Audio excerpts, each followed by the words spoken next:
Hi, Flip and Danny here, co-founders of the Freedom Real Estate Group family of companies. This is episode 20, Woo, Flippy, woo, of our vlog. We're super excited. We're getting up there now. 20, it's big. Yeah. Our vlog is intended to be a day in the life of the Freedom Real Estate Group family of companies and its team members. So we hope that you're enjoying them. They're meant to be short and sweet. Sometimes we go a little long. So Sometimes means all the time. but today we're going to be talking about, I can't remember the exact title. You'll see when this gets released, but it's something about the biggest nightmare house or biggest nightmare that you had and how it ended up being a success. I don't know if we got to the success part when we were brainstorming this part. We're just going to talk about the biggest nightmare, and we have two of them. Yeah, we couldn't find one. We found two. Yeah. So I'll talk about the success on one of them. Okay, great.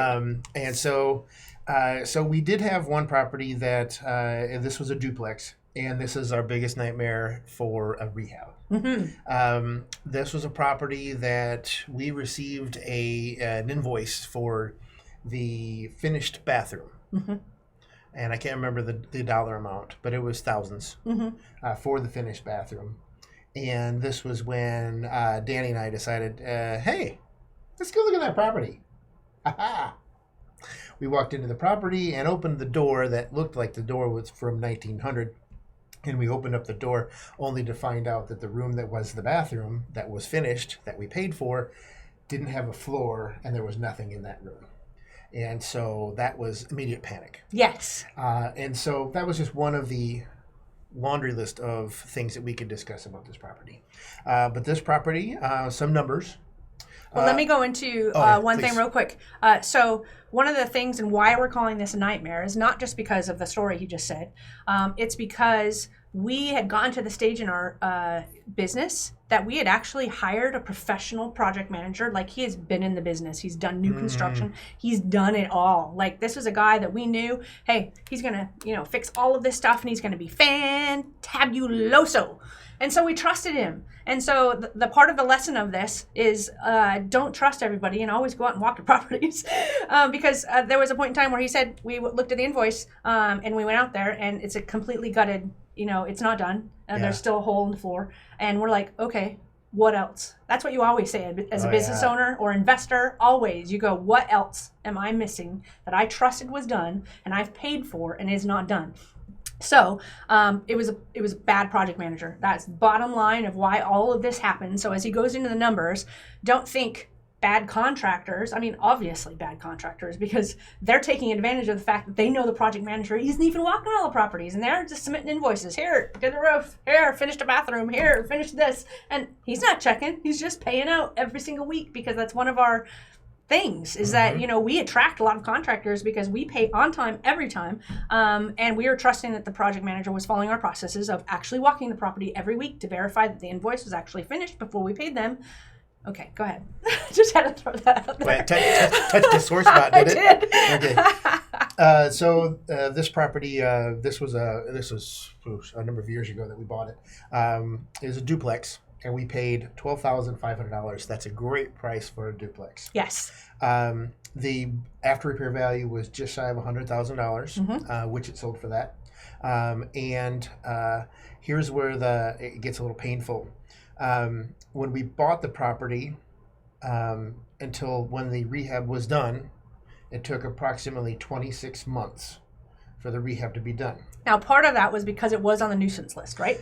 There's a list of properties here in Montgomery County, Ohio, that if it has a certain amount of violations, and I don't know the number, but if it has a certain amount of violations from the city, they put it on the nuisance list. And what that means is that the city now has to come out to inspect the property prior to your work and then after your work is completed and sign off on it before you can move forward, before doing anything else. And they don't inspect the whole house. They come out and inspect the drywall. And then they come out and inspect the plumbing. and then they come out and inspect something else. So it's a very slow process. So I just wanted to insert that because this is the longest rehab we've ever done. It is. I don't think there's any other rehab that has even taken over a year. One, and it was because it was on the nuisance list. Okay, so any long rehab like that is usually a city thing or something like that. Right. But this one happened to be also bad contractors, bad project manager. It all just piled up into one little nightmare. And for those of you out there that are already saying, "Hey, I would avoid properties on the nuisance list," we do. We do. Now we found out what that list was.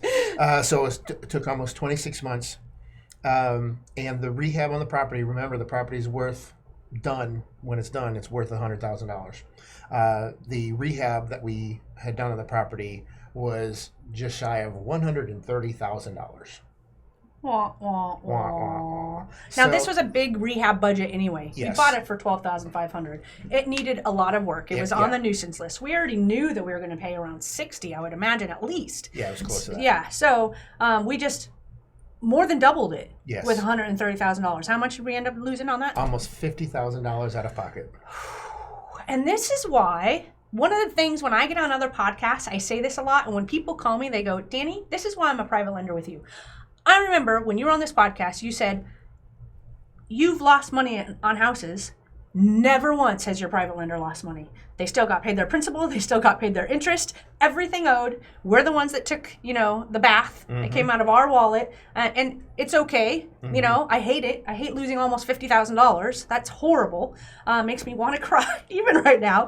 But we do volume. So when you have a situation like this where it's bad, but you got 9 other rehabs that are just fine, then the other rehabs do make up for that huge loss. Obviously, the more experience that we got, the more trusted people that we had on our team. We are a monster machine right now with the most amazing people and the fastest rehabs we've ever done in the history of our company. But there's pain points like this and nightmares like this that, gosh darn it. Okay, keep on. Sorry. Well, so that's that property. That was our rehab nightmare. The property's done. It looks gorgeous. Yeah, I guess the success is we do have a very happy investor. Yes. I mean, the house is fantastic. So we lost some money. Our private lender didn't lose any money. Our investor still bought a house for $99,900. Contractors made Outlet Abandoned too. Yeah. A whole lot of people won on that one. Yeah, hey, not us. All right. Okay. Awesome. So then the other nightmare of a property was a property that we got. I'll use some dates here on this property. We got it under contract in January of 2018. I love this property. The whole neighborhood's all the same property. Running comps on it was super easy. I knew exactly what it was going to be worth, and I know that this one was a benefit for us. And I was like, yes, we've never done a property in this neighborhood or in this town. So I wanted to do it, got it under contract. About 3 weeks after we got it under contract, we found out that the wife was married. Okay, well, do we know where the husband is? Oh, yeah, we do. We sure do. Yep. Yep. Okay, where's the husband? He's in jail in a different county, about 4 hours away. I haven't even heard this whole story. I've only heard the high level. Keep coming. So for the next 2 months, we tried getting the husband to sign with a notary the documents, to sell the house. He's in jail. He didn't feel like it, so he said no. So the person that we're getting the property for was very aggressive, and he said, divorce him. So the wife said, okay. So then it took the next, 6 months for her to get a divorce because he had to sign those papers too. So anyway, it took, we didn't close on the property until August. So it took us 8 months from when we got it under contract to when we actually closed the property. Now, this property, another little angle on this property was about chest deep in garbage in the entire house. The little half bath next to the kitchen, I love this. This is a true story. That little half bath next to the kitchen had 3 lawnmowers, 2 washers, and a dryer in it. Because that's where you store your lawnmowers. Yeah, I was about to say, that's really a storage. The garage was so full of garbage and tires that halfway through the trash out of the garage, they found a car.